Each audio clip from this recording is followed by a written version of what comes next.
Vuoi assaggiare una birra dove al suo interno scopri la specialità tipica friulana? Lumi Beer, il prodotto ricavato in 20 ettari di terreno coltivato orzodistico, biodiversità, performance ambientale. Lumi Beer nelle sue 5 versioni disponibili, 4 per consumo veloce e dissetante e la versione Magnum per intenditori. Lumi Beer si abbina a qualsiasi palato. Lumi Beer è un prodotto esclusivo Azienda Agricola Pancera, il buon seme, i buoni frutti.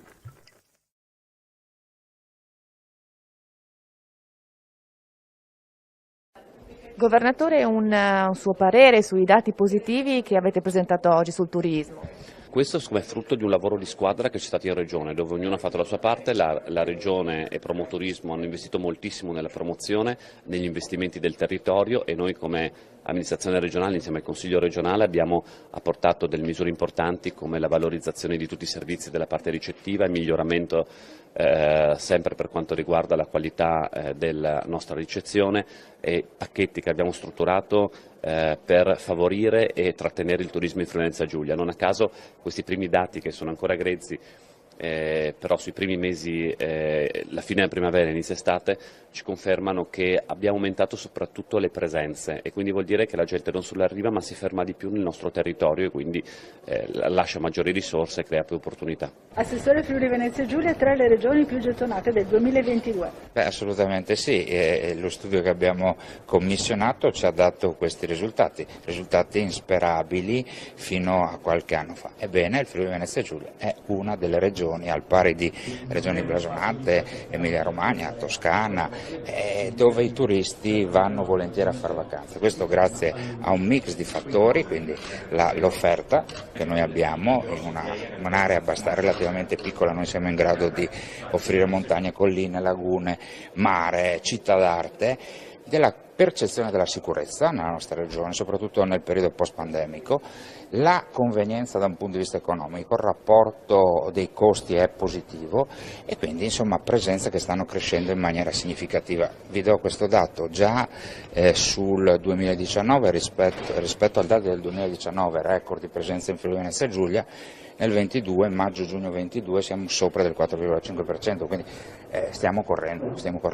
Da altre parti d'Italia, dall'estero, qual è la tipologia del turista che apprezza particolarmente la nostra regione?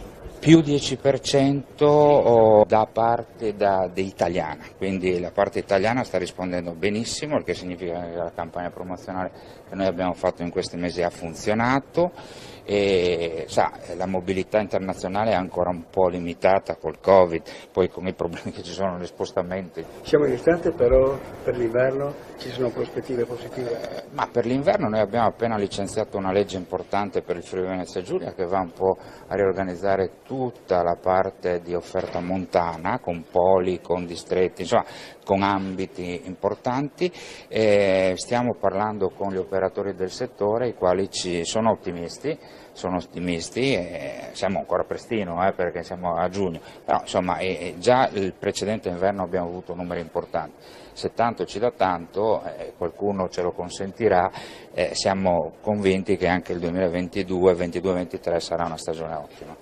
Il campione intervistato dice di spingere sui social network e sulle campagne TV per fare promozione. La Regione già si è mossa bene su questo fronte. In maniera prepotente abbiamo investito, e qua devo ringraziare in primis il governatore Federica che si è inventato questo claim, io sono Friuli-Venezia Giulia, che sta andando tantissimo, ci sono tantissime richieste, è bello, piace, e poi stiamo davvero spendendo risorse importanti per quanto riguarda le promozioni a livello nazionale sulle testate, le più importanti testate, sulle più importanti televisioni, con dei prodotti qualitativamente belli, e questo insomma non è una cosa scontata, perché non basta spendere soldi per ottenere dei prodotti belli, bisogna metterci anche capacità e professionalità, e devo dire che in Promoturismo ho dei professionisti di altissimo livello che mi stanno dimostrando quanto si possa fare.